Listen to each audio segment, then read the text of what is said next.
ракурс индивидуальности, особой умысленной, персональной траектории умысленной. Это ракурс одного з героїв тої епохи, який передавав певні тенденції, тренди, певний стиль тих мудрих дискусій, того дискурса. І в этой особой дядя Владимир Абушенко. И вот в этой две особливости эпоха и ракурс погляда на особу, я думаю, что специальность правды вельми добра, здорово вписывается и в сам контекст выставы, и в сам контекст фотографии. И я уже не буду больше брать вашу увагу, а представлю лектора одного з найвідоміших лекторів і героя, так само одного з героїв епохи і удельника всіх цих дискусій Ігоря Попова. Коли ласка, Владимир Абушенко касується ідеї, перед вами стільки часу, скільки вам потрібно, а потім питання дискусії. Ну, яшчэ раз я рады вітаць всіх перадапошні дзень тыдня беларускага мыслення на лекцыі, якая вырашылася сама назвацца Владимир Абушенко «Реконструкцыя ідэі». І адразу хочу сказаць, што сёння перада мной не шараговае прамаўленне і вельмі складаныя задачы. Год таму ў Коўне на кангрэсе беларускіх даследаванняў, калі трэба было выйсці і сказаць пару словаў неўзабаве пасля ягонай смерці раптоўнай, я так і не змог сябе прымусіць штосьці казаць публічна, зрабіў выгляд, што спазніўся, і Владимиру Мацкевічу прыйшлося ліхаманкава замяняць і шукаць нейкія словы. Сапраўды, мы не проста былі знаёмыя, мы вельмі доўга сябравалі, і спрабуючы зараз рэканструяваць Абушэнку, можа быць, зусім іншай перспектывы, я міжволі вымушаны прайсці перш за ўсё праз эмоцыі, свае ўласныя эмоцыі, і ясна, што першая эмоцыя – гэта роспач і такі пяшчотны вусціш, калі ты разумееш, што чалавек, які яшчэ недавно займаў сваё месца ў прасторы, які меў сваю прастору, да якога можна было зайсці, дыскутаваць, абмеркаваць пэўныя рэчы, на сёння з гэтай прасторы выпаў і патрапіў у мінулае. То есть ён займае месца ўжо не ў прасторы, а хутчэй у часе, прычым у часе пра мінулым, які незваротна сплывае, сыходзіць, аддаляецца, застаецца недзе там. І, канешне, гэта роспачна ўсведамляць. Але другая эмоцыя, в якую нечакана патрапляеш, калі пачынаеш думаць пра прысутнасць і адсутнасць, гэта захопленае здзіўленне. Таму што тая прастора пра мінулых епохаў, якая застаецца і в якой ён цяпер застаецца, в якой ён жыве, дзе цяпер ягоны дом, ягоная праца і ягоны кабінет, гэтая прастора жывая. То есть раптам ты разумееш, што дзякуючы таму, што яна цяпер выступае месцам яго жыхарства, ты можаш зайсці да яго ў госці туды. І нават я больш скажу, як толькі ты спрабуеш думаць пра гэтыя эпохі, пра 90-е, нулевыя, пра ўсё тое, што адбывалася інтэлектуальна, адбывалася апошнія 20-25 год, немагчыма не зайсці ў госці да Абушэнку. І калі мы спрабуем рэканструяваць, што тады было, што мы пражывалі, ён наш медыум, наш гаспадар і той чалавек альбо той дух, добры дух, які нас праводзіць.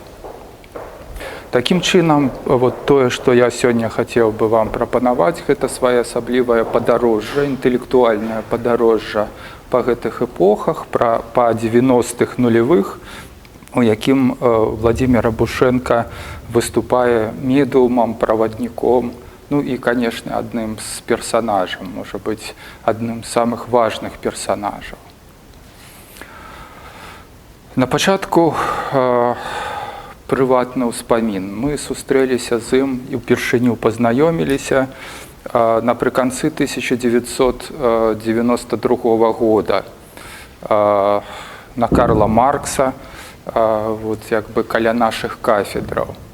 Я тады толькі выскачыў са свайго андэграунда, я доўгі час працаваў вартаўніком пасля аддзялення філасофіі, а тут раптам все пачало развалівацца, як бы, і я нечакана для сябе абнаружыў навуковым супрацоўнікам, аспірантам, стажорам London School of Economics, які неўзабаве толькі вярнуўся з самай прэстыжнай лонданскай школы Лондонского універсітэта. Ну і вот я стаю каля кафедры, не памятаю, што там адбывалася, там ужо пад вечар, і выходзіць незнаёмы чалавек, які пачынае са мной размаўляць так, як быццам бы мы знаёмыя. Вот, высвятляецца, што ён мяне цудоўна ведае. Я страшна здзіўлены, у меня выйшла толькі адна кніга паэзіі, я в андэграўндным ці в альтэрнатыўнай газетцы дубаўсоўскай нашай Ніве вяду раздзел «Дыскурс», дзе друкую інтэлектуальныя эсеі, і больш нічога такога вот, радзіма ад мяне не дачакалася. А чалавек, які са мной пачынае размаўляць, гаворыць так, як быццам бы вот, ён чытае мяне дзесяцігоддзямі. Ну і ясна, гэта быў Владимир Абушенко, мы адразу пазнаёміліся, і першае маё здзіўленне, вот, гэта як бы увага і абазнанасць. То есть ён працуе на кафедры сацыялогіі, у яго ёсць як бы сваё вяртанне, ён не так даўна вярнуўся з Масквы, дзе кінуў все, ну там як бы сям'ю, кар'еру, як бы месца добрай працы, там як бы падтрымку інстытуцыйную, все гарантавана яму было там в Маскве, ён кінуў, каб пачаць все з нуля у Менску, ну і як бы мае фантастычныя амбіцыі і вельмі, ну вот такія далёкія планы. Вот першае, што меня здзівіла, гэта ягоная абазнанасць і тая ўвага, з якой ён, ну вот як бы глядзеў на прастору беларускага соцыума і беларускай культуры, фіксуючы, аналізуючы, вот як бы неспынна рэфлексуючы, што там адбывалася. Ну і калі я так як бы радасна сказаў яму, што я цяпер як бы вот аспірант, як бы буду пісаць дысертацыю вот по еўрапейскаму культурагенезу на кафедры гісторыі, філасофіі і логікі, першае, што я пачуў в адказ, гэта кінь дурное, як бы пішы вершы, там пішы свае эсеі, каб я цябе больш не бачыў на гэтых калідорах. Вот. Ну і я на пачатку нават крыху пакрыўдзіўся, таму што гэта здалося ну таким не то што зняважлівым, но вот такой рэакцыяй, вот як бы беларусам можна пісаць вершы, но вот на кафедры працаваць будзе хтосьці іншы. Но ясна, ён меў на ўвазе, скажем, зусім ну, як бы іншы разварот, іншы кантэкст, і в наступнай дыскусіі ён гэта прасвятліў. Ідэя была вельмі простая. Ён, як бы, гледзячы вот на гэтую постсавецкую сацыяльнасць, гаварыў пра тое, што, ну, скажем, ад Савецкага Саюза засталіся як бы пустыя формы. Але гэтыя пустыя формы, тым не менш, як бы маюць то, што можна ну, вот, назваць інерцыяй інстытуцыі і інерцыяй дысцыплінарнасці. Калі ён як бы звяртаўся да мяне і адначасова да ну, вот, прадстаўнікоў гэтага інтэлектуальнага авангарда новай беларускай культурнай сітуацыі, калі вы, не дай Богу, ваб'ёцеся цяпер у змаганне, у пераадоленне всех гэтых кафедральна-дысцыплінарна-інстытуцыйных праблемаў, ну, вас там як бы і пахаваюць. Забудьце пра кафедры, забудьце пра добрыя месцы працы, знайдзіце сябе такія, скажем, нябачныя месцы в сацыяльнасці і развівайце вот гэтыя плацдармы інтэлектуальныя плацдармы мыслення, якби развівайце месцы новай незалежнай беларускай культуры. І там, на гэтых новых месцах, паўстане тое, што можна назваць ужо уладай дыскурса. То есть ягоная ідэя, вот як мы цяпер, можа быць, сказалі, была ідэя на заход не праз інстытуцыі і не праз гэтую дысцыплінарнасць, а менавіта праз дыскурс, праз гаварэнне. Ставьте пытанні, абгаворвайце, друкуйце все гэта, максімальна заангажоўвайце у гэты працэс, публічны працэс мыслення, максімальную колькасць людзей. І толькі гэта здолее перпендыкулярна, ускосна змяняць потым і інстытуцыі, і дысцыплінарнасць. Недарма, як потым высветлілася, все 90-е на самых розных семінарах з сябрамі і з вучнямі ён чытаў і абмяркоўваў Канта, чым ёсць асветніцтва. Таму што якраз у гэтым тэксце у Канта ёсць важная думка пра публічнае ўжыванне розуму. То есть менавіта публічнае ўжыванне розуму. Калі мы становімся, штосьці ўпала, можа быць, духа Бушэнкі там до нас долучыўся. Публічнае ўжыванне розуму надзвычай важна. То есть выгароджванне стварэння пэўнай публічнай прасторы, не дысцыплінарнай, не прасторы, дзе вак табе дыктуе якія коскі можна ставіць, а якія нельга, і в якіх выданнях можна друкавацца, а дзе нельга, а менавіта в свабоднай прасторы. І у нас была фантастычна прыгожая такая плённая размова, пасля якой, як я цяпер разумею, аказалася, што все так і адбылося. Як ён прапаноўваў, планаваў. І самае дзіўнае, што пасля гэтай першай размовы і знаёмства мы не сустракаліся да канца 90-х. Так атрымалася, я не ведаю. То есть выпадкова сустрэліся і потым разышліся. І калі, пры гэтым самае дзіўнае в сітуацыі, прапануючы, настойліва раючы, гаворачы, выстройваючы для нас гэтую траекторыю выстройвання, выбудовы незалежных плацдармаў, сам ён зусім не збіраўся да нас далучацца і ісці на гэтыя незалежныя плацдармы. То есть ён відавочна заставаўся в тых самых інстытуцыйных і дысцыплінарных формах, якія інерцыйныя, постсавецкія, пустыя. І в тую нашу размову мы не гаварылі пра ягоную праграму, то есть што ён збіраўся рабіць сярод гэтых формаў.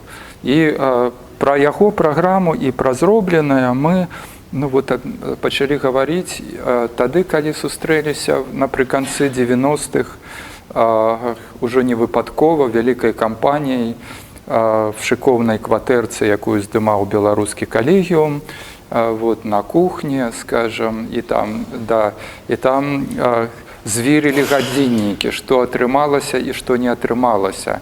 То есть, па сутнасці, прайшоў першы такт, прайшла частка эпохі, а можа быць і цэлая эпоха. І як у Дюма мы сустракаемся праз 10 ці праз колькі год і глядзім, што адбылося. І са здзіўленнем ён прыгадвае кантэкст нашай гэтай першай размовы, і са здзіўленнем мы бачым, што тая праграма, якую ён накрэсліў для нас, яна выканана на 150-200%. Не проста паўсталі гэтыя плацдармы незалежнага беларускага мыслення, культуры, а гэтыя плацдармы пашырыліся, разгарнуліся, працуюць, прывлеклі вельмі многа новых людзей, асобаў да дубаўцоўскай нашай. Вся выстава, гэта зрэшты, ладная частка, гэта пра гэта. То есть з'явілася акрамя дубаўцоўскай нашай нівы, з'явілася зно, якое прабіў Акудовіч у газеце «Культура» з Разанавым і мной. Мы, знешне, ён там працаваў. То есть, уявіце сабе, пачатак 90-х, 8 палос у цэнтральнай газеце з ганарарамі абсалютна непадцэнзурных, ну і вот просто як бы рабі што хочаш, аддадзеных на інтэлектуальнае вычварэнне. Боже мой, што толькі там не з'яўлялася, там і пераклады Дэріда, там як бы і весь бомбамліт, то есть вот это вот был такі, ну, полігон такі, што традыцыйныя беларускія літаратары як бы, ну, напэўна, там здрыгануліся не адзін раз. Потым паўстаў Еврафорум і часопіс «Фрагменты». Потым наша Ніва Дубаўцоўская, якая жыла в Вільні, пераехала в Менск, паўстаў фонд «Наша Ніва». Ну і ввогуле як бы паўстала тое, што в другой палове 90-х, ну, мы назвали незалежнай беларускай культурай, незалежнай беларускай культурнай прасторай. І там, ну, з'яўляліся не толькі не абавязкова элітарныя рэчы. Напрыклад, як бы тая ж Кася Камоцкая, альбо там беларускі рок, альбо народны альбом Міхала Німпадыстава. То есть гэта таксама прадукт як бы вот таго руху, тых эксперыментальных палігонаў, якія ў пэўным сэнсе як бы запланаваў для нас Абушэнка, і не то, што мы рэалізавалі яго план. То есть ён проста як чалавек, які глядзіць на сацыяльнае, думае сацыяльна, ён ужо тады бачыў логіку беларускай сацыяльнасці і бачыў, вот, як гэта все будзе развівацца. Ну і калі мы сядзелі на калегіумскай куханьцы, і паўстаў беларускі калегіум, таму што ў пэўны момант, вот, калі все гэтыя выданні, праекты, скажем, кнігі, выдавецкія серіі буялі, паўстала пытанне пераемнасці традыцыі. Мы тады сфармулявалі гэтае пытанне, што нам патрэбныя свае інстытуцыі, якія бы перадавалі гэты досвед. Таму што гэта было пакаленне такого бунту. Это была культура бунту, як бы культура супраціву. Да? І вот трэба было не проста, ну, вот, гаварыць пра тэксты і ідэі, а сустракацца адзін з адным і перадаваць як бы наўпрост ад настаўніка да вучня, ад там Разанова там, ці Кудовіча да слухача, як бы перадаваць сам досвед, сам як бы саму прагу і адвагу, вот, якія спадарожнічаюць мысленню. Так? І тады паўстаў беларускі калегіум, першыя слухачы пакалення прыйшлі ў беларускі калегіум, ну і пачалося навучанне, вот, і вот гэта все мы таксама можам бачыць. І вот мы сядзелі на куханьцы, і я запытаўся у Володзі, а што з ім адбывалася ў гэтую эпоху, якая была ягоная праграма, вот, пра якую ён тады не сказаў і якую збіраўся рэалізоўваць. Ну і абнаружылася вельмі цікавая рэч, што ягоная праграма, можа, была менш відавочная і эфектная, але надзвычай істотная і паспяхова рэалізаваная. Владзімір Абушэнка за 90-е навучыў беларускую сацыялогію думаць. Вот я бы гэта так сказаў. Не проста рабіць лічбачку, там, як бы, ці пісаць нейкія дысцыплінарныя тэксты, а менавіта думаць сацыяльнае, як бы, і думаць в прынцыпе. То есть, якім чынам, то есть, пра што? Па-першае, ён выкладаў на аддзяленні сацыялогіі все гэтыя гады і выкладаў вельмі спецыфічныя курсы. Тэарэтычную сацыялогію, ну і культур-сацыялогію, я ўжо там не буду, вот, як бы в падрабязнасцях мы будзем гэта абмяркоўваць на наступнай дыскусіі, якая будзе, вот, пасля нашага прамаўлення. Ось. У меня самога в дыпломе написано філосаф, выкладчык філасофіі, сацыолог. Калі я сканчаў аддзяленне філасофіі, то як бы, ну, было две спецыялізацыі, три: этыка, эстэтыка, навуковы камунізм, дыялектычны гістарычны матэрыялізм і вот як бы сацыялогія. Ясна, што у таких прадысідэнцкіх як бы студэнтаў ніякага іншага выбара, акрамя сацыялогіі, не было. Вот. Но это была вельмі спецыфічная сацыялогія, якая месцілася на заводах, ну і рабіла там лічбу для ЦК, там, як бы, для адпаведных органаў пра настроі рабочих. Ну вот штосьці такое абсалютна незразумелае. То есть ясна, што думаць яна не умела. Вот Абушенка праз як бы свае курсы, праз сваё навучанне навучыў сацыялогію думаць. Можа быць, не толькі праз тое, што ён, я б так сказаў, зрабіў знешні канон, вот все тыя знешнія інструменты сацыялагічныя, ну, якія выкладаюцца як проста сацыялагічныя тэорыі. Да? Вот спачатку быў там, як бы, ад каго сацыолагі пачынаюць, ад Конта ці вот, ад Конта і так далее. Ад каго? Не чую. Когда как, по-рознаму. По-рознаму, да. Вот. То есть, насамрэч, все гэта ўспрымаецца як такі арнаментальны дадатак да спецыяльнасці.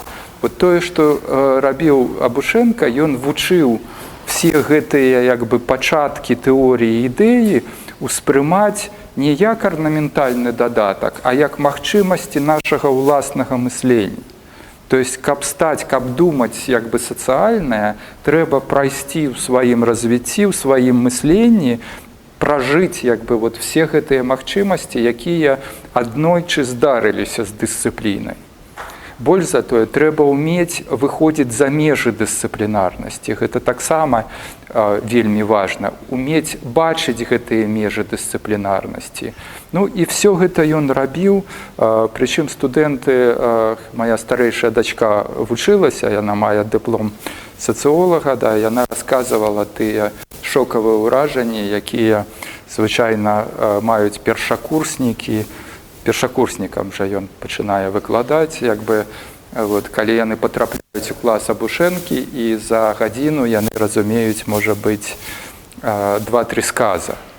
Вот, далей з 2-3 сказаў все гэта вырастае там да 4, 10, там 20. Далей у яго была цэлая тэорія ці там як бы практыка. Ён выбіраў сярод аўдыторыі, як ён расказваў, тых людзей, у якіх пачынаюць свяціцца вочы, адводзіў гэтых людзей, скажам, ужо на калідоры, і вот як бы з імі пачыналася праца паралельная, не толькі в аўдыторыі. Вот Мікола Кацук не даст схлусіць. Вот. Некаторым ён прапаноўваў там пісаць сур'ёзныя артыкулы ўжо там на першым, другім курсе, што яны з радасцю і рабілі. То есть у гэтым сэнсе, вот, пакуль мы стваралі дыскурс і шумелі вот, як бы в культуре, вот, як бы стваралі, ну, там, атмасферу, якой можа.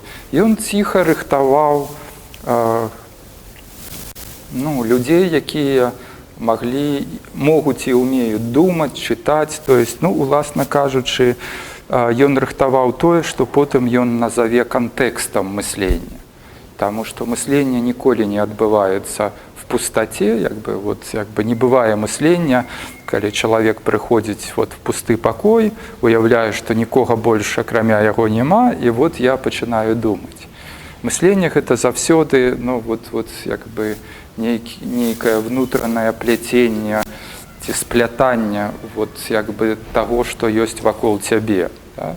Ось, як бы гэта не то, што рацыяналізацыя кантэкста альбо сітуацыі, а узгонка, то есть это узнесенне таго, што дадзеныя нам, ну, як эмпірычныя абставіны, узнесенне на ўзровень там парадыгмы, архетыпа, чаго заўгодна. Кожная дысцыпліна па-свойму вызначае гэтую норму інтэлектуальную. І Абушенка гэтым займаўся, і мы сустрэліся. І пры гэтым таксама важна сказаць, што незалежная беларуская культура, беларускамоўная, якая ішла, яна стварала новы тып беларускай ідэнтычнасці і новы тып беларускага інтэлектуала. Пры всёй сімпатыі Володзі беларускай мовы, пры тым, што ён чытаў все тэксты, ён так ніколі і не стаў з намі размаўляць па-беларуску. Хаця кляўся, што калі ён вельмі-вельмі п'яны, то вот тады у яго адбываецца гэтае пераключэнне. Но ці то ён не бывае вельмі п'яным, ці то як бы мы не дачакаліся, но это был, я бачыў 1 ці 2 разы вот, як бы за все наше знаёмства. То есть при гэтым ён, ну скажем, хотя добра, гэта іншая тэма, я да яе вернусь. І вот мы сядзелі тады в калегіуме і пачалі, звяряючы гадзіннікі, што атрымалася, што не атрымалася, падумалі, што трэба запланаваць другую эпоху. То есть пачыналіся нулевыя, і в гэтых нулевых мусіла быць як бы, ну, вот, зусім іншая праграма. Вот. І сапраўды мы гэтую праграму придумали для сябе і для культуры, конечно, абгаварілі, ось, і паспрабавалі рэалізаваць ужо разам. То есть калі 90-е мы ішлі паасобку і вот так вот ужо сустрэліся напрыканцы эпохі, то нулевыя мы вельмі шчыльна працавалі, прычым потым нават в адным будынку на блізкіх паверхах. То есть я в пэўны момант, ну, скажем, паспрабую перайсці з іншага ўзроўня, вот, як бы, як мы пераскочылі ў гэтую другую эпоху. В пэўны момант, вот, пры тым, што нібыта все было паспяхова і ў гэтай незалежнай беларускай культуре, і на ягонай сацыялогіі, якая там ужо пачынала думаць, вот в пэўны момант нам стала там неўтульна. То есть я нават і не магу зараз до конца прыгадаць тую эмоцыю, но вот яна была абсалютна канкрэтная. Да, с аднаго боку беларуская культура, напрыканцы незалежная беларуская культура, напрыканцы 90-х развілася, структуравалася, як бы там было много персонажаў. З другого боку, ну вот як бы паўстаў беларускі дыскурс, але з другого боку, ну вот як бы гэтая дыскурсіўнасць, яна так, новая дыскурсіўнасць і новая ідэнтычнасць, яна таксама пачала выяўляць свае межы і свае абмежаванні. Як гэта не дзіўна, в любой справе, калі яна пачынае развівацца, паўстае пакаленне там менеджераў, то есть маленькія, вялікія начальнікі і начальнічкі, якія, ну, расказваюць табе, як правільна штосьці рабіць, што трэба рабіць, як бы, а што не трэба рабіць. І вот як бы вот гэтая незалежная беларуская культура ў пэўны момант таксама нарадзіла пакаленне менеджераў, як я для сябе іх вызначыў, якія, ну, сказалі, што, ну, вот гэтая крэатыўнасць цудоўна, але толькі вот цяпер мы будзем галоўнымі, мы будзем як бы вызначаць, што, пра што трэба думаць, а пра што яшчэ не час, пра што там трэба пісаць, а пра што як бы мы вас не надрукуем. І вот як бы наша Ніва Дубаўцоўская з такой газеты творчага акта пераўтварылася ў праект, ну, з такой палітычнай поп-газеты пад кіраўніцтвам Андрея Дэнька, як бы, які на пачатку міленіума, як бы, памятаю, горда нам сказаў, ну, тады не было яшчэ нават ЖЖ і форумаў, вот, зато ўжо былі незалежныя газеты. Ён сказаў, што беларуская культура – гэта тое, пра што я надрукую, вот, як бы, в нашай Ніве. То есть, калі я пра вас не надрукую, вас няма в культуре, да? Вот, і я цяпер буду вызначаць, хто у нас галоўны літаратар, як бы галоўны філосаф, там, як бы, на якую падзею прыйдзе многа народу, а на якую падзею, скажем, не прыйдзе ніхто. Ну і сапраўды гэта так і выглядала, таму што наша Ніва была адзіная, ну і все так альбо інакш сыходзілася на ёй. Не ведаю, што неўтульна было, у чым неўтульнасць была Абушэнку. Ну, я думаю, што там свая была, свае гісторыі.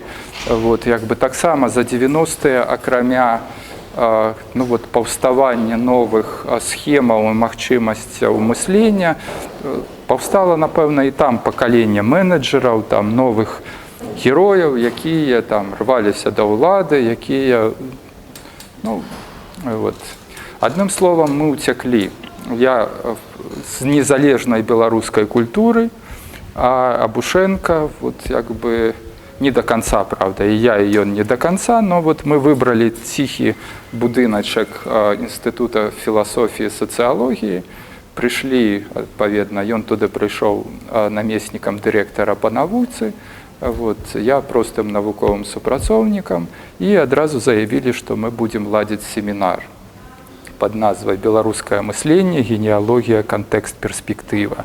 И что теперь этот семинар будет ну, таким сумесным проектом, как бы, и тем головным месяцем, где будет сыходиться и отбываться, скажем, ну, вот, все самое важное. Причем семинар это был адмысловый, он не был задуманы от самого початку как ну, жорсткая структура. Там с кіраўнікамі, с правилами, там, с нечем. То есть там было магчыма все. То есть все, кто туды приходили, могли выступить, там, спрачаться, как бы говорить. Все это записывалось тады.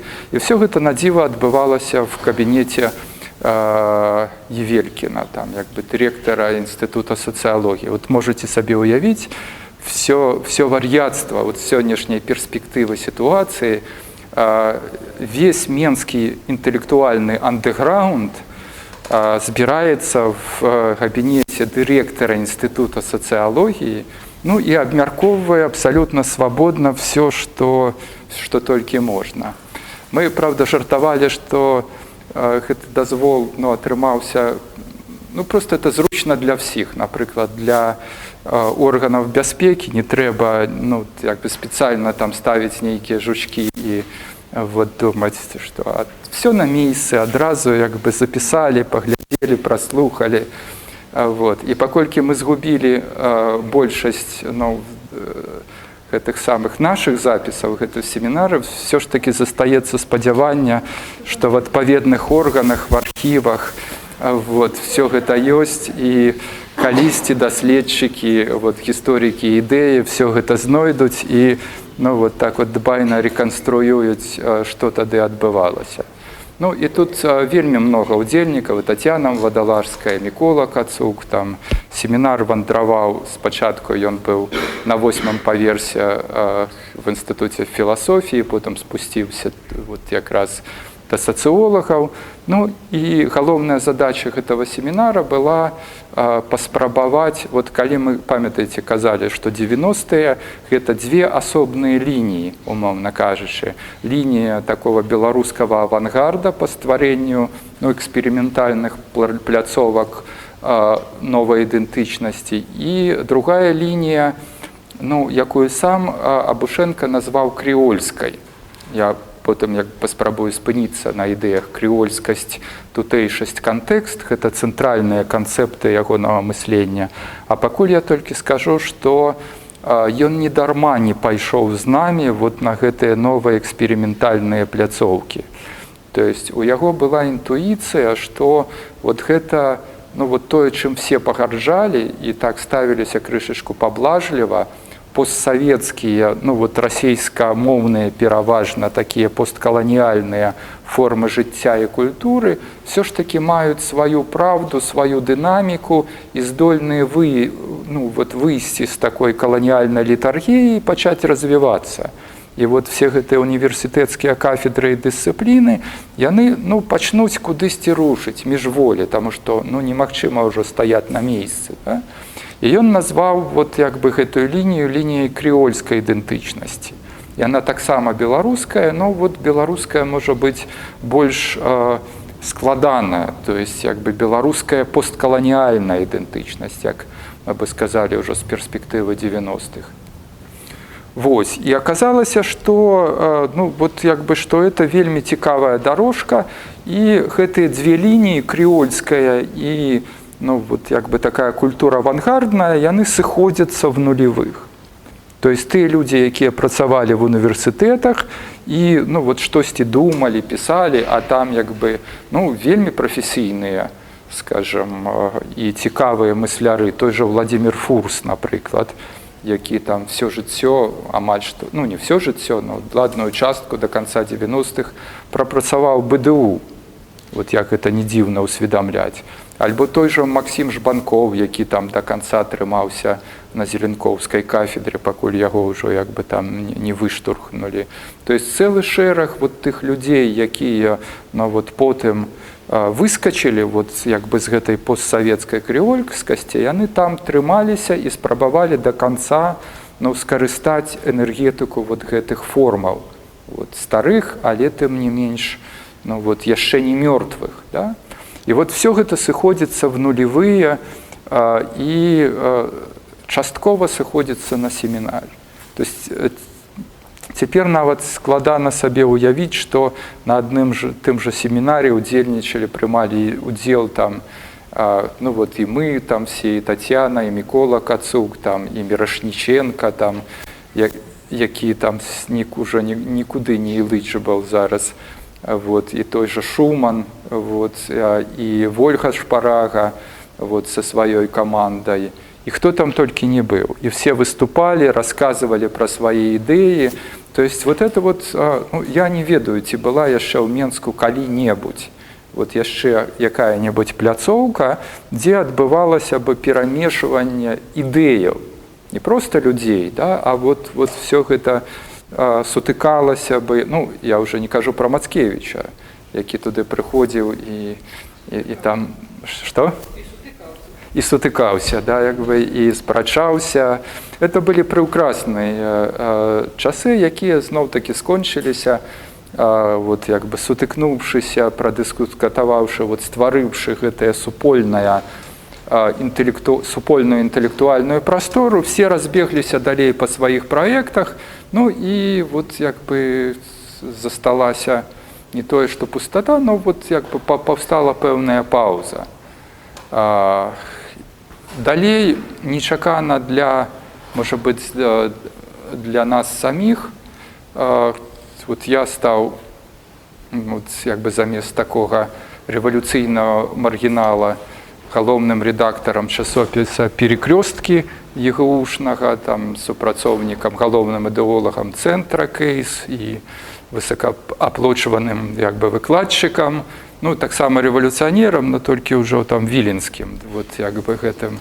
Вот, мы праводзілі, ну, вот, рабілі вельмі много, скажем, рэчаў, там і летнія школы па посткаланіяльных даследаваннях, дзе і Мікола, і Абушенка выкладалі, нікуды ледзь не прыехаў Зігмунд Бауман. То есть ён абяцаўся, як бы, і ўжо нават даслаў сваю кніжку пра вадкую мадэрнасць яшчэ в рукапіс, то есть яшчэ раней, да таго, як яна выйшла вот па-ангельску в выдавецтве, яна ўжо была ў нас у якасці, ну, вот, кіравання да гэтага курса. Но ён старенькі, ён не прыехаў, і замест Баумана выкладаў Абушенка і Мікола Кацук. Да, то есть, вот. Но это таксама было прыгожа. Вось, там, Дайпіс Чакрабарці, які прыязджаў. То есть это была, ну, это был, як бы, абсолютно нечаканы, цікавы, як бы, вот такі взлёт і кульмінацыя, ну, там, і 90-х, і нулевых. Причем, што цікава, в тым жа 2007 годзе Фурс піша свой важны тэкст пра беларускую мадэрнасць, вот, які, як ён называецца, хто ведае? Ніхто не памятае. Беларускі праект современнасці.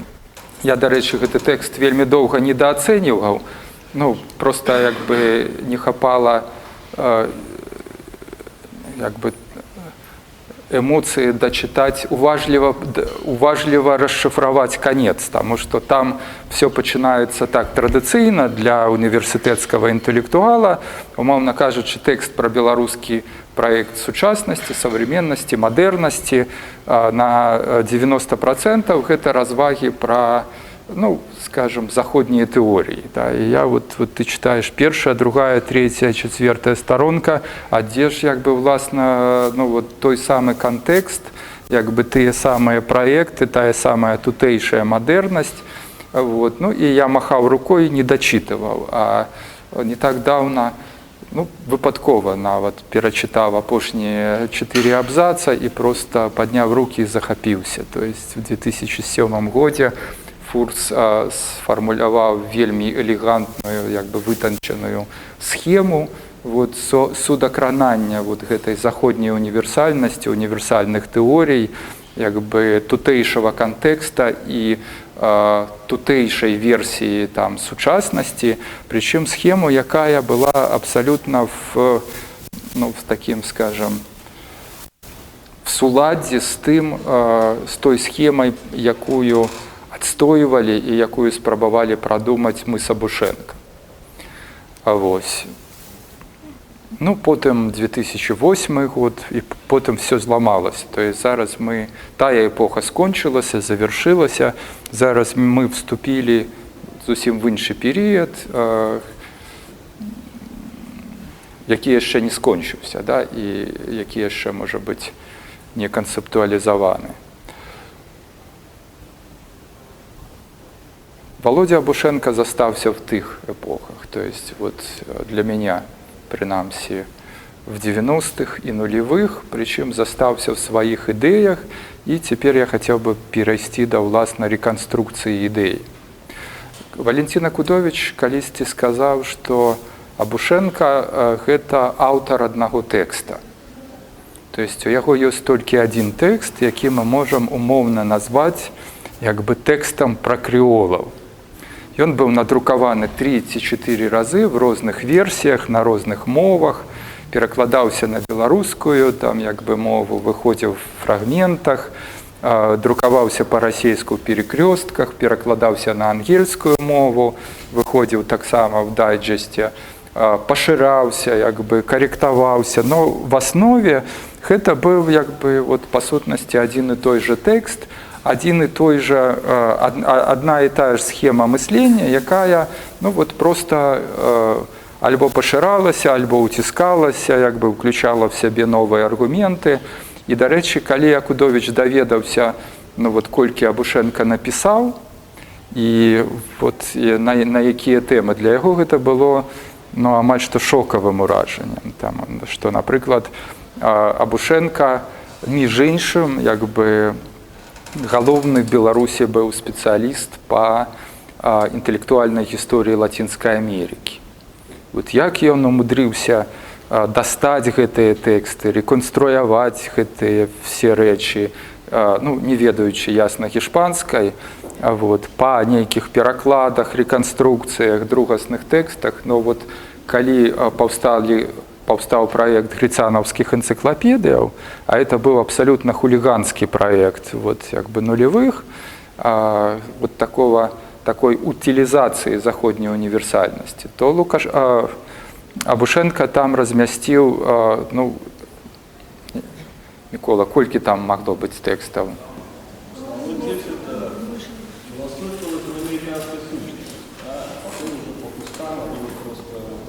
По особных героях, да, то есть вот цалкам...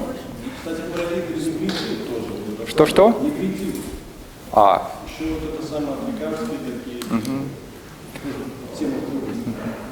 То есть вот тое, скажем, пра што я расказваў дасюль, гэта вот сам Абушенко гэта назваў бы заданнем кантэкста. І гэта насамрэч ну, надзвычай важна, асабліва вот я гляджу, што, дзякаваць Богу, сядзяць людзі, якія в 90-х хутчэй за ўсё былі в школах, там як бы і вот, ну, на свае вочы і на свой досвед вы гэтага не перажывалі. Да?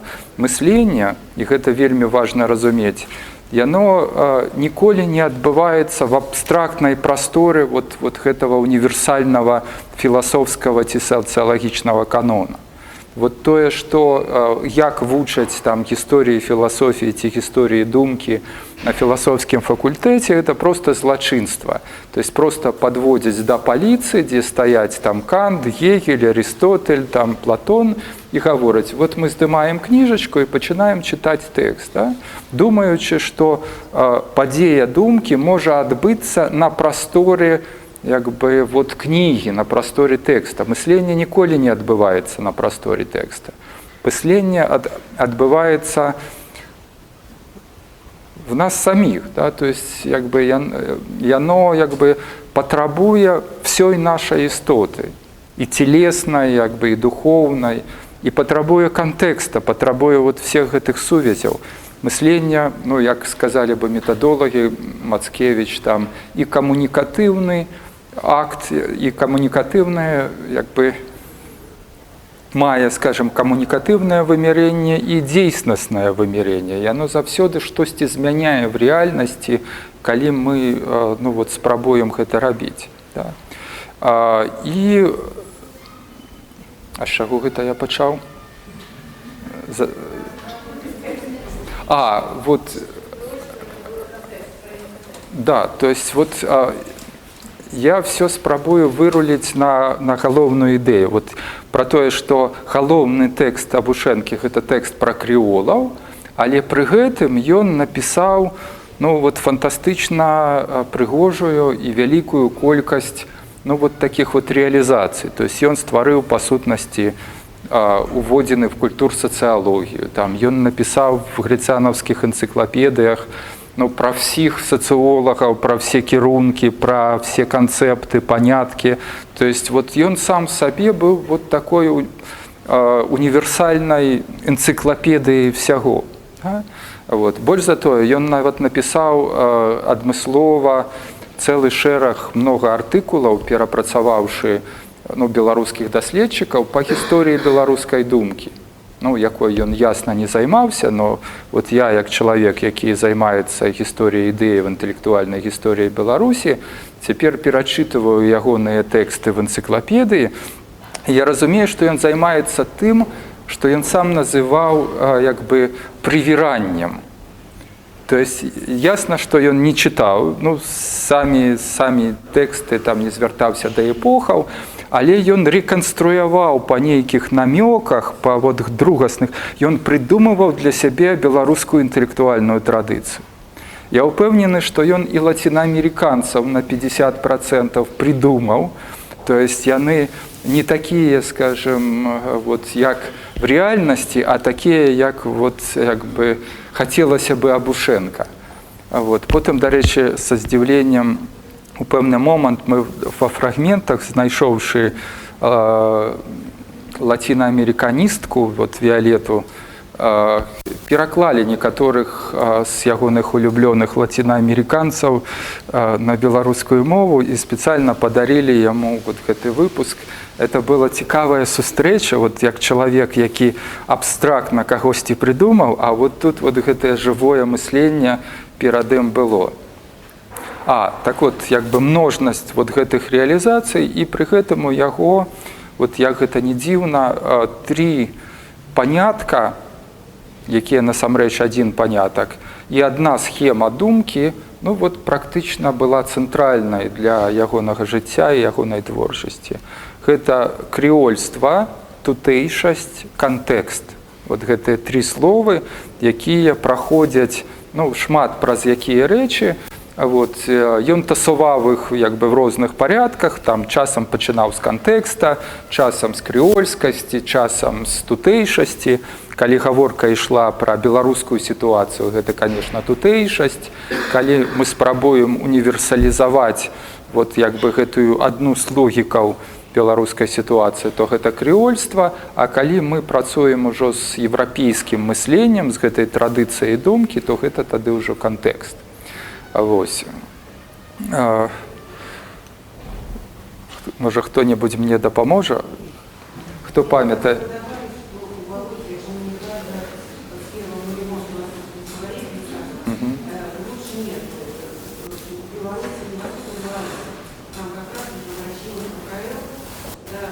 Я пра гэта і казаў, што ён падпісываў, што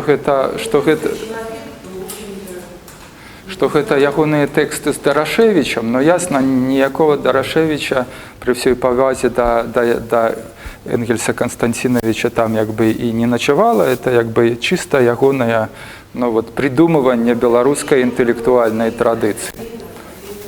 Вот. А хто чытаў, ну, гэтыя галоўныя тэксты Абушэнкі? Я уже патрабую камунікацыі. Ну, ясна, Мікола, да, патрабую камунікацыі, таму што частка... Вы не с социологии, то есть тут есть социологи, скажите? Тут больше социологов, да? Они про это не знают, про это не рассказывают. А, не рассказывал, да? Добра, тады паспрабуем гэтую логіку крышачку рэканструяваць, чаму для яго так важны былі гэтыя канцэпты і як ён на іх, ну, вот, як бы выходзіў. Я бы так сказаў, што мы з Сабушэнкам сябравалі міма сацыялогіі, міма філасофіі і нават міма беларускай культуры.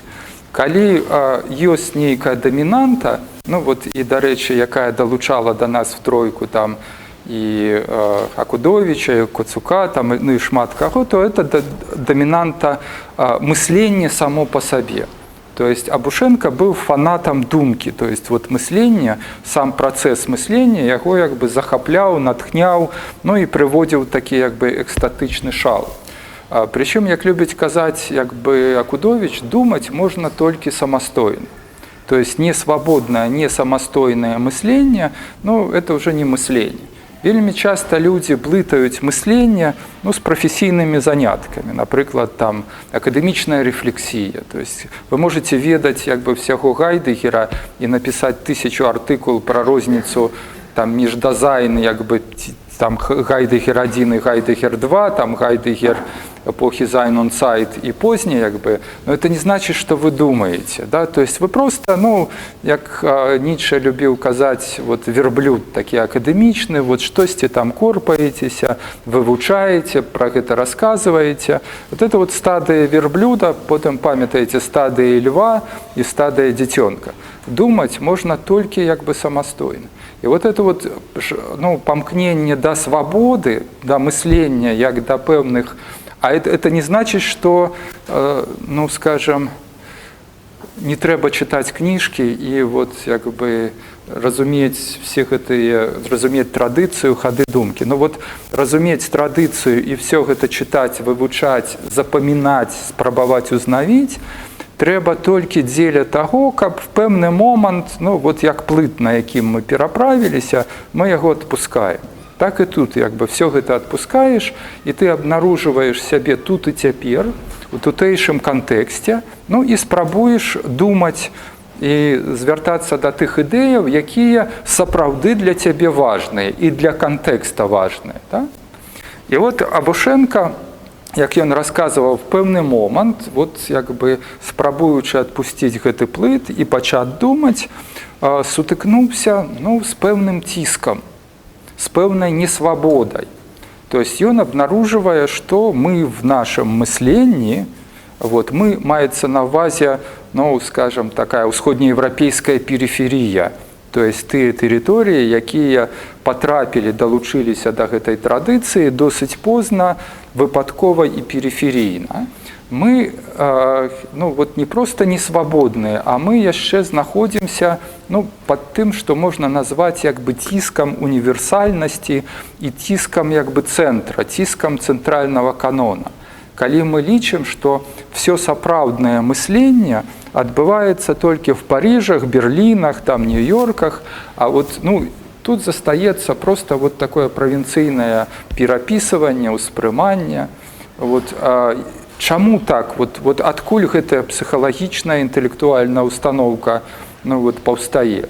Пытаўся Абушенко, Акудович, я в 90-х. Да? І як магчыма яе пераадолеваць? Да? То есть як выбрацца з-пад, як бы, вот, ціска таго, што К'ёсаф назваў самапериферізацыя альбо самакаланізацыя. Акудович, дарэчы, з гэтай нагоды напісаў шыкоўны эсэй «Разбурить Париж», дзе вот просто на таким літаратурна-эсеістычным узроўні, ну, вот, распісаў пэўныя стратэгіі, вот, як можна выскачыць як бы в мысленне. Да? То есть, ну, ён як хітры беларускі інтэлектуал, як бы, правда, сказаў, што Париж разбурылі да яго, там разбурыў постмадэрнізм як эпоха, для якога ўжо цэнтра няма.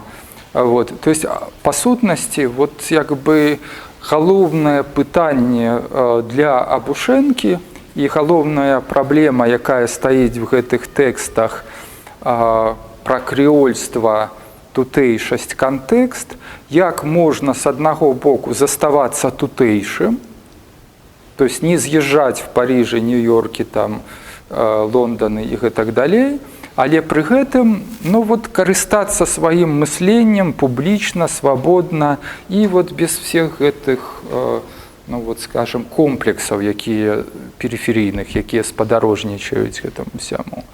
То есть неясна ввогуле, ці гэта не занадта утапічная задача. Ці нам наканавана доля такой вечнай правінцыі, як вы думаеце? Ёсць... Но у нас идеология белорусская. Что можно перерасти креольскость и истинно самостоятельное лицо. Перерастание креольскости, да. Но это уже социологичная, как ён любіў казаць, сацыялагічны разворот, пачынаецца.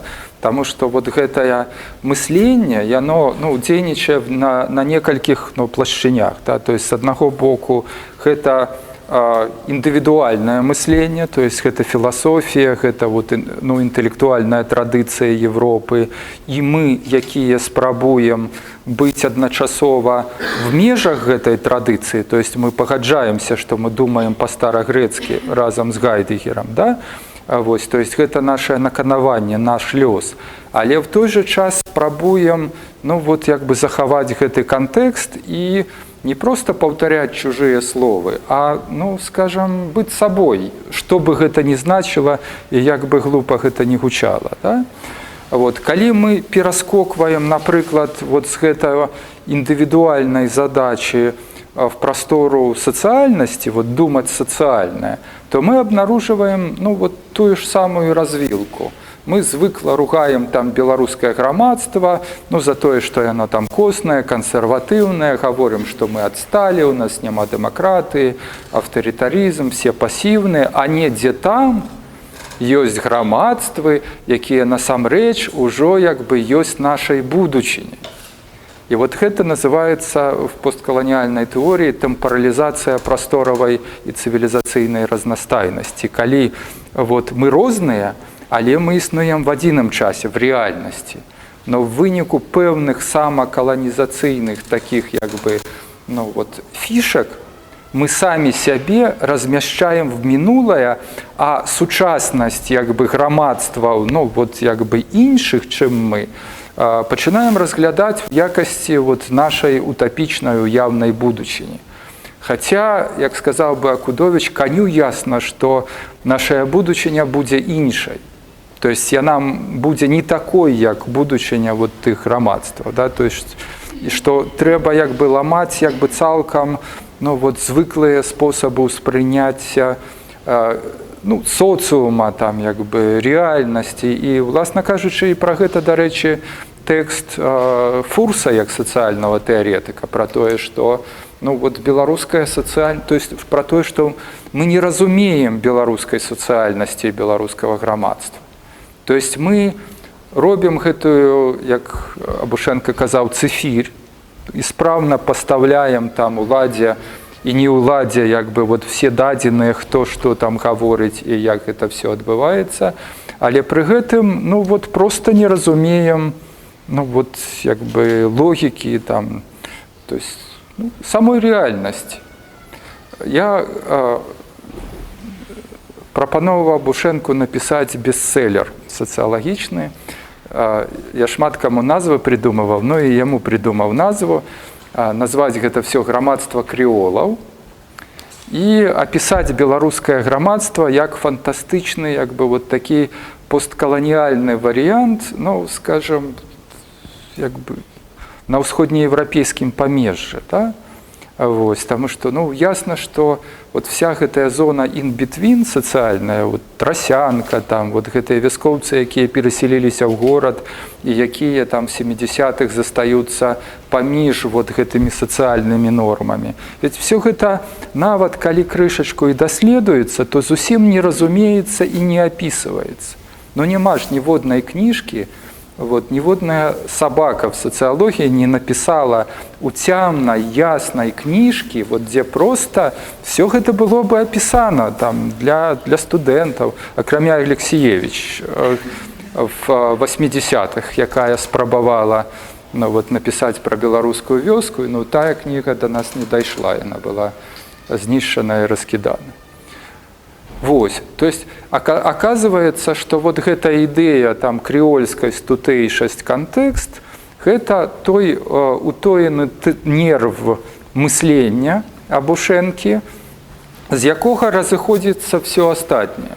Что астатняе? Тут будет целый семинар по реконструкции астатняга. Так. Вось мы там хвілі 20 проговорили, на мой погляд, вельмі такі добрый разворот про иллюзионные и мысление, и реальности социальной, от тутэйшасці до креольскости, до контекстности. Да? И что это такая закрытая локальность, локальность некой там осяродку, такая шматлокальность. Принимает центр, все постоянно меняется, где центр, где не центр. И Абушенко, насколько я разумею, бачу, что мы подзависливость на неким переходе до креольскости, скажем. И не выбраться на ни национальных проектов, не асэнсавана на фактычным матэрыяле, які збіраўся в інстытуце, прапісаць дынаміку, ці ёсць некая эвалюцыя вот этой гібриднай креольскасці, не вельмі там самастойнага праекту, да, нечага больш самастойнага. Вы так само бачыце гэту дынаміку у нас, як в Беларусі, ці назіраеце, ці ёсць нейкія праекты, якія на гэту кантэкстнасць реальные претензии вымалёваць, что это такое? Ведаеце, я за сваё жыццё не взял удзел, хотя маю запіс сацыолог, ні в водным сацыялагічным даследаванні. То есть я просто не разумею, якім чынам адбываецца пераход, пераскокванне ад лічбы, вот, як бы, да, ну вот праз хотя Мікола мне спрабаваў не раз тлумачыць, вот, да інтэрпрэтацыі, да, ну вот вывярення, экстраполяции гэтай лічбы ўжо на характарыстыкі самога грамадства.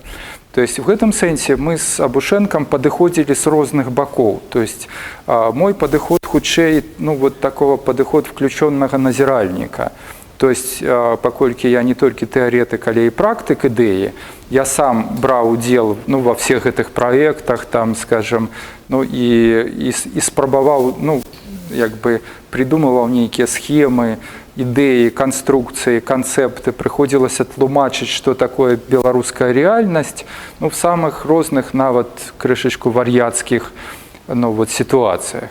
Вот, напрыклад, уявіце сабе, Париж, Мезон Лафіт, як бы прыгарад Ежы-Гідройц, я потрапляю туды по стыпендыі Гідройца, і вот сижу перед Гідройцам, які нарадзіўся ў Менску, і ён звяртаецца да мяне з простым пытаннем: а раскажыце, што адбываецца там з Беларусью, вот, з беларускім грамадствам. І я разумею, што, ну, вот, ёсць там гадзінка ці паўтары, чалавек, які ні разу в жыцці ён нарадзіўся ў Менску і потым як бы з'ехаў, вот трэба придумаць схему, ну і уцямна расказаць, да? Вот, ну, я до того, что я разумею, про что вы говорите, да? И, как на мою думку, этот проект еще не был реализован, этот чисто концептуальный, скажем. Я бы так сказал, что, да, что самое дзіўнае вот як бы в гэтай дынамікі крэольства, да, то есть і як яна вот далей сацыялагічна ці сацыяльна расшыфроўваецца. Калі мы, ну, вот, знаходзіліся недзе напрыканцы 90-х, не, напрыканцы 80-х, на пачатку 90-х, то першае, ну, вот такое першая дыхатамія, там першы падзел в мысленні і в рэальнасці, які праводзіўся, гэта падзел там беларуская мова, расійская мова, там беларускамоўная, расійскамоўная. Ці будзе Беларусь, ці там вернецца матчына старонка да мілагучнай і прыўкраснай беларускай мовы, ці астанецца там манкуртамі, там русифікаванымі, там, ну і вот гэтак далей. То есть, хотя, зноў жа такі, любому сацыолагу, грамотнаму, правільнаму, які добра падрыхтаваны, было ясна, што абсалютна большасць беларускай прасторы гэта якраз прастора in between, прастора паміж, што няма ніякіх ні расейскамоўных, ні беларускамоўных, а ёсць білінгвы з самым розным функцыянальным падзелам моваў, білінгвы, трылінгвы. Там людзі, якія там, дома гавораць там на трасянцы, на працы па-расейску, альбо на працы па-беларуску, а дома наадварот па-расейску. І вот сацыолагу бы апісаць всю разнастайнасць, всю гэтую дыферэнцыяцыю і функцыі гэтага падзела. Да? То есть, і, дарэчы, правал і всех палітычных сілаў 94-х годзе і выбар Лукашэнкі быў звязаны з тым, што это быў адзіны чалавек, які рэпрэзентаваў гэтую сферу in between. То есть всех гэтых трасянкамоўных, пераходных жыхароў горада, вёскі. Потому што з іншага боку былі альбо рафінаваныя расейскамоўныя гарадскія лібералы, якія там глядзелі і казалі, што гэтыя нацыяналісты местачковыя і узкалобыя, а мы зараз з вами пойдзем в Европу. А з другого боку, умоўна кажучы, радыкалы, якія казалі, што ведаеце, все вы манкурты, а только мы там захоўваем правдзівую традыцыю. А на рэальнасць просто ніхто не звяртаў увагі, а рэальнасць была фантастычна цікавай і сацыялагічна цікавай. Да? І гэта і была тая крэольскасць, якая потым дынамізавалася, і ніхто не апісаў просто беларускую сацыяльную рэальнасць з гэтай перспектывы. Што адбывалася в 90-е, што адбывалася в нулевыя, напрыклад. І калі мы гаворым пра праграму Абушэнкі нерэалізаваную, то гэтае сацыялагічнае апісанне, мне здаецца. Но каб яно адбылося, трэба было падрыхтаваць інструменты інтэлектуальныя. І ён займаўся тым, што гэтыя інструменты рыхтаваў. То есть я, як не сацыолог, не магу напісаць, сесці, мне прасцей раман напісаць, што я і зрабіў, да? Чым там сацыялагічнае даследаванне. Можа, яшчэ нейкія рэплікі, пытанні? Не могу сказать, кто был по походжанню Абушэнка? Украинец, русский, белорус? Это дзякуй за пытанне, гэта фантастычна прыгожая тэма. Ён быў пінчук, прычым тутэйшы, в яго продках ён з гонарам адзначаў былі чэхі, не легендарныя, а рэальныя чэхі. Дзякуючы гэтаму ён успадкаваў любоў да піва, то есть без піва ён сваё жыццё проста не бачыў. Але по такой ідэнтычнасці, як бы сказалі, там культурнай і нацыянальнай, ён сябе лічыў 200% беларусам. То есть не в авангардным сэнсе, а просто в самым простым, таким традыцыйным кандовым. І дзякуючы з Палішукоў, да. Мікола.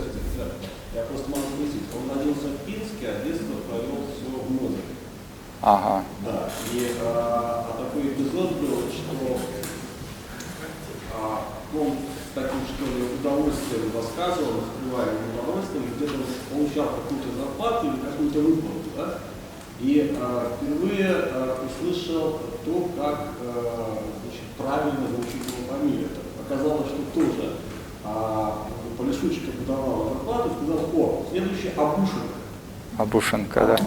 Да, вот это вот единственная такая отличительная черта для вот этих самых большевиков. Вот, что вот фамилия звучала именно таким вот образом, вот, как оно має быть. Да? Вот. Другая форма самоідентифікації – гэта хутчэй тутэйшасць. Прычым тутэйшасць для яго была надзвычай важным канцэптам. То есть ён лічыў, што вот гэтае беларускае памежжа са шмат якімі мовамі, там, этнасамі і, ну, не ведаю, там, палітычнымі пазіцыямі, яно тым не менш вот за гэтыя стагоддзі падкаланіяльнага развіцця выпрацавала як бы свой сацыялагічны, культурны механізм супраціву, то есть сваю такую партызанку. Да? І гэтая партызанка называецца тутэйшасць. Тутэйшасць – гэта форма прысваення чужога зместу. То есть для Абушэнкі выступала. Да? Все, што патрапляе на гэтую прастору, на гэтую тэрыторыю, ну, вот, і пачынае, як бы, включаецца, да? Як бы, яно праз пэўны час становіцца тутэйшым. То есть такая радыкальная інклюзіўнасць культуры і самой прасторы. І ў гэтым сэнсе не проста гебрайская культура, а тутэйшая гебрайшчына. Не проста як бы палякі, да, а вот як бы тутэйшая пальшчызна.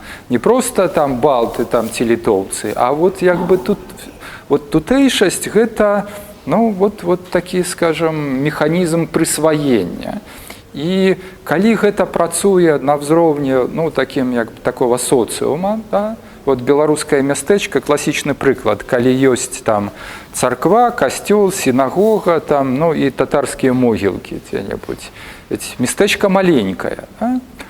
Все разумеюць адрознасць, што вот як бы суседа не трэба частаваць свінінай, да, як бы, альбо расказваць пра Рождество, ну, там, пасля Нового года, да, то есть, як бы, што трэба гэтыя адрознасці шанаваць, як бы. Але пры гэтым, вот, пры всех гэтых адрознасцях, все гэта укладаецца ў нейкі тутэйшы ландшафт. То есть, все гэта, ну, вот, сваё прысваенне.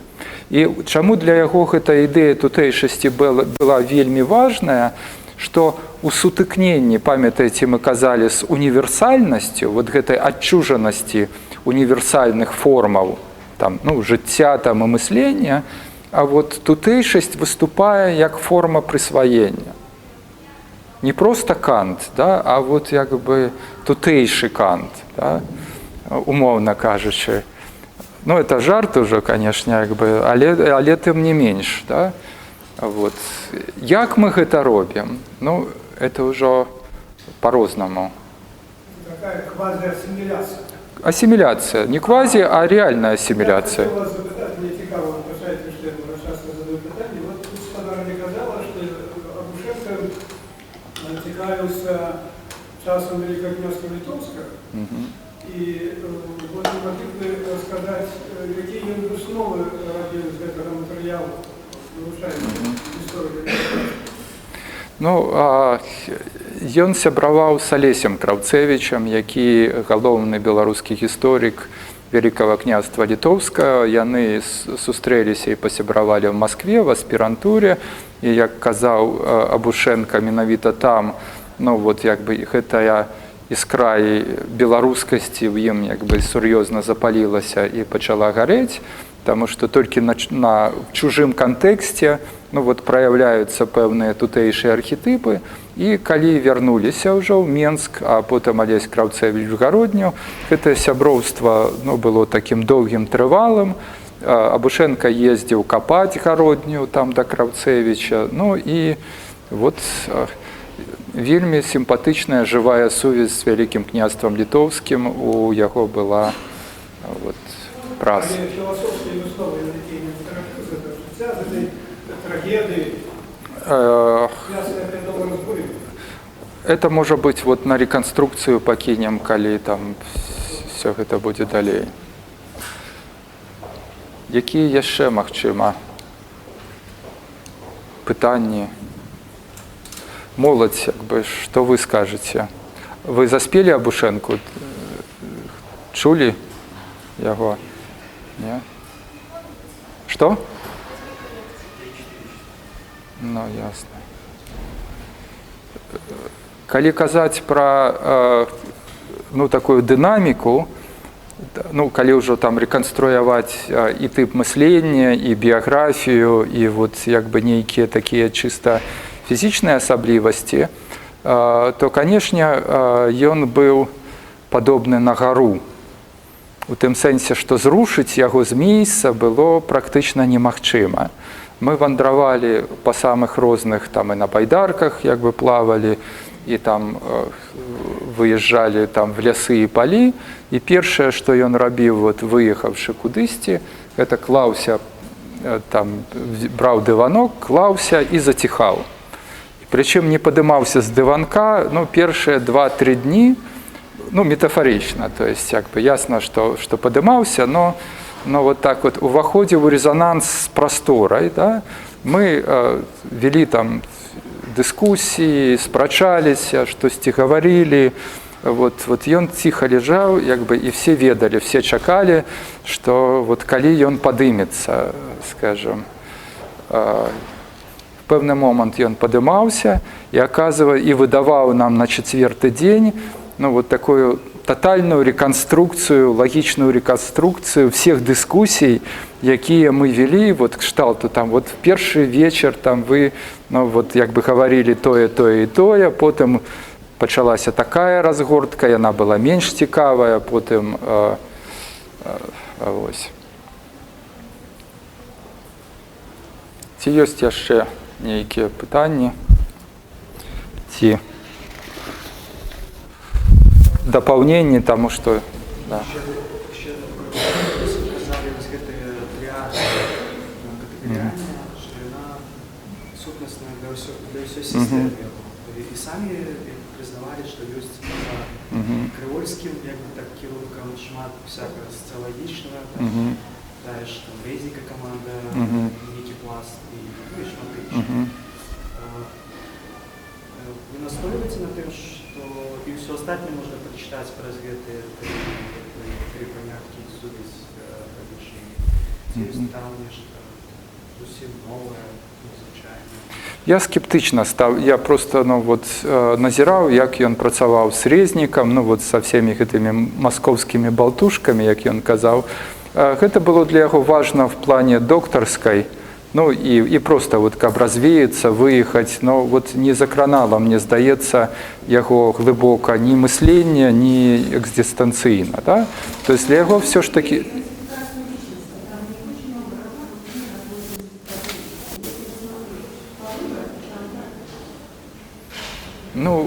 Мы просто вживую гаварілі, і я не бачыў яго в вачах, нейкай такой, як бы, живой цікавасці, то есть ён...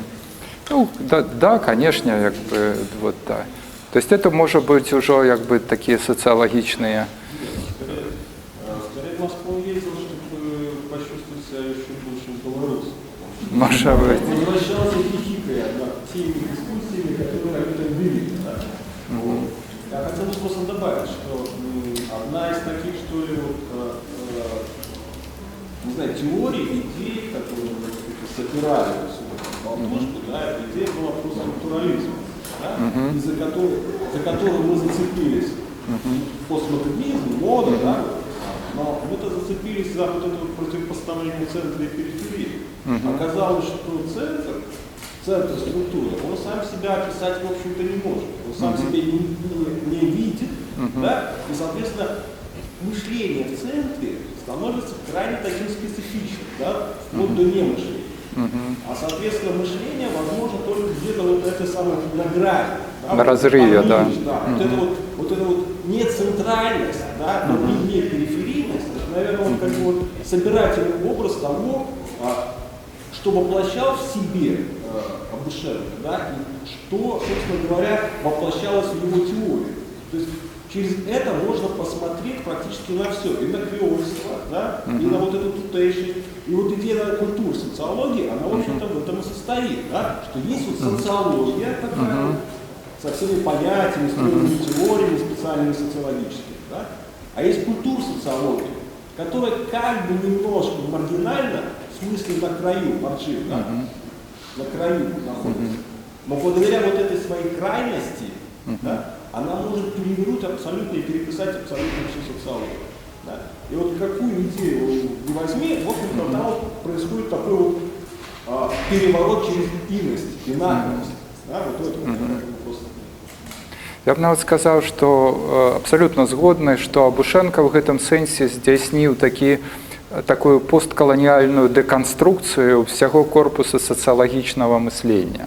Таму што тое ж самае, па сутнасці, адбывалася і в філасофіі, тое ж самае адбывалася і проста з беларускім мысленнем, потому что все мы адчувалі вот то, что я казаў пра самапериферійнасць такую, что мы сами себе загоняем в ситуации не мысления, потому что калі ты периферия, ты думать як бы не маешь права, не то, что не умеешь, ты может быть и умеешь, але ты патрабуеш легітымацыі цэнтра, да?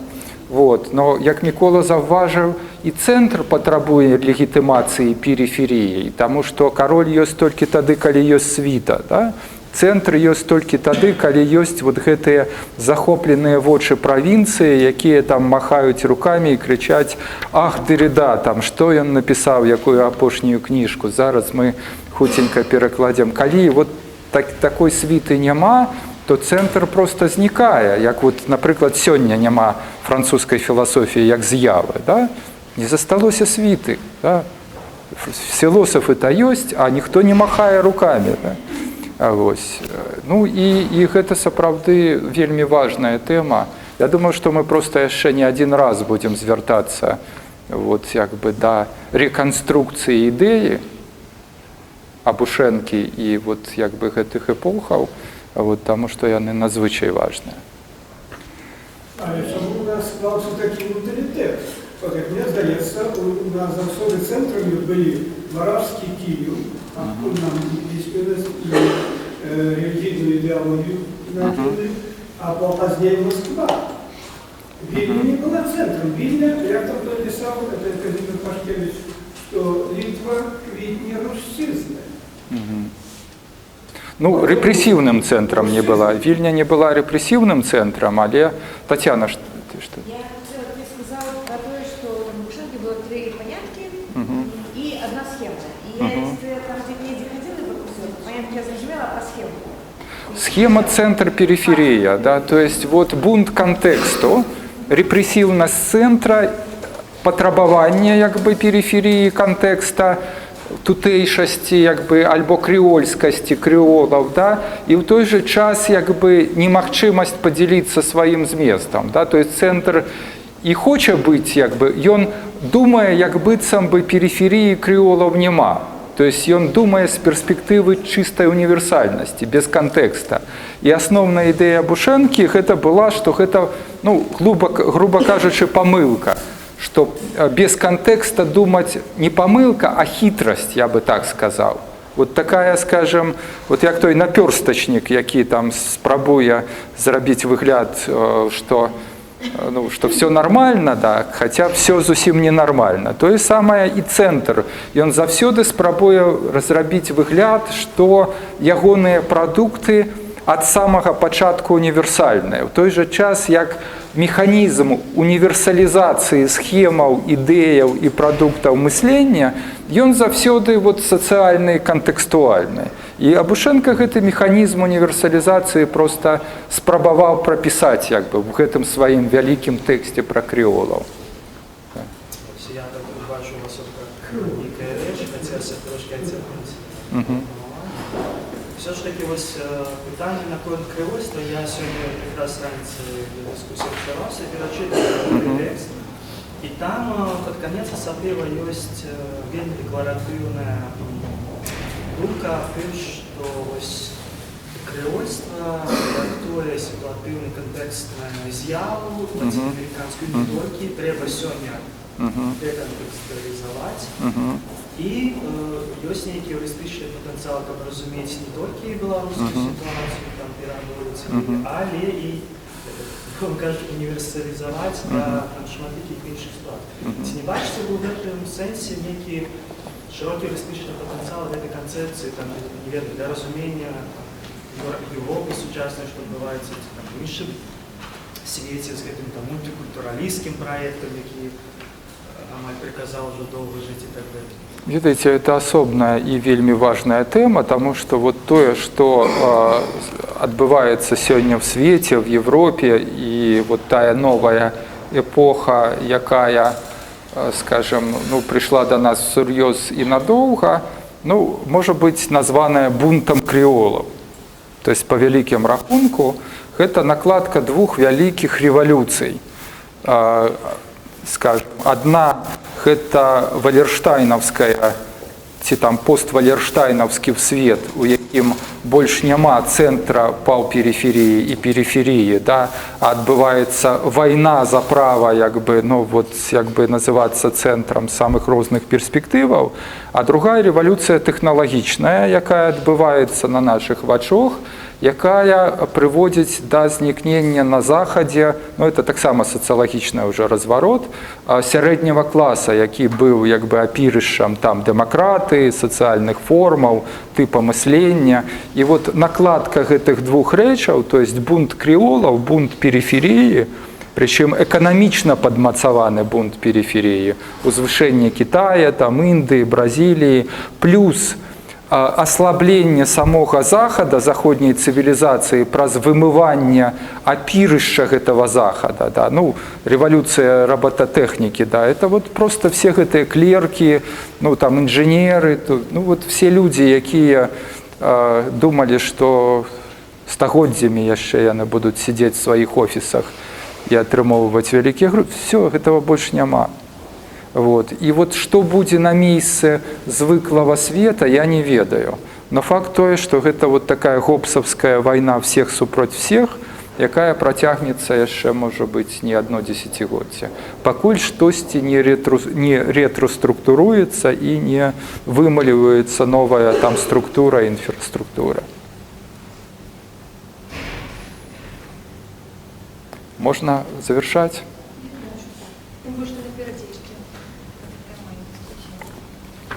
Да, тем более, что это не завершение, а, скажем, такая,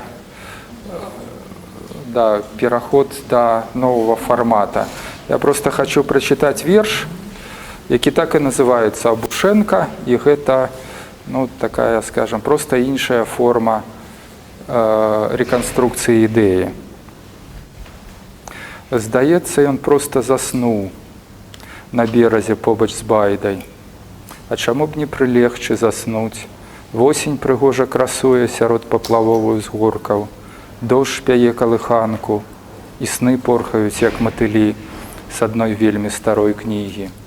Абушенка, вставай, крычыць Якудовіч, разлёгся, як Бэля, трэба ставіць намёт, цягаць дровы для вогнішча, дагаварыць, а заўтра знову дарогу. Мусім даплыць да месца, адкуль усё пачалося. Там адказы на незададзеныя пытанні, радовішчы сэнсу, палі задуманых кнігаў, што прарастаюць праз нас няўхільна і нетаропка.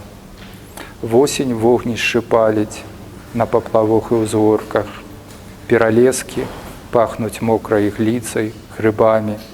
Не трэба нікуды плыць, все ўжо ёсць, адбылося, жыццё і смерць і дарога. І ён так сапраўды просто заснуў на березе побач з Байдай. Все.